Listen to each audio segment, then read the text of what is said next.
வணக்கம். நான் உங்கள் ஜனா பேசுகிறேன். இப்போ என்ன கண்டென்ட் பார்க்க போகிறோம்னா, SK25 படத்தின் டைட்டில் இதுதான். எங்கே கை வச்சிருக்காரு பாருங்க. என்ன விஷயன்ற டீட்டெயிலாக பார்க்கலாம். நம்ம தமிழ் சினிமாவில் தற்சமயம் வளர்ந்து வரும் நடிகராக இருக்கிறவர் தான் நம்ம சிவகார்த்திகேயன் சார்.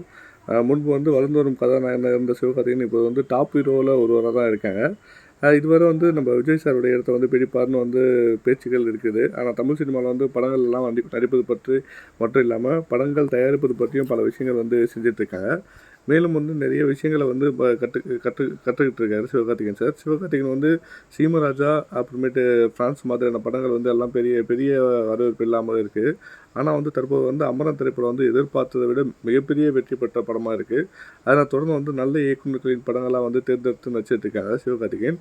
தற்சமயம் ஒரு இயக்குனர் ஏஆர் முருகதாஸ் இயக்கத்தில் ஒரு படத்தில் நடிச்சிருக்காரு. இதை தொடர்ந்து இயக்குனர் சுதா கோங்கரா இயக்கத்தில் ஒரு படத்தில் நடிக்க இருக்காங்க.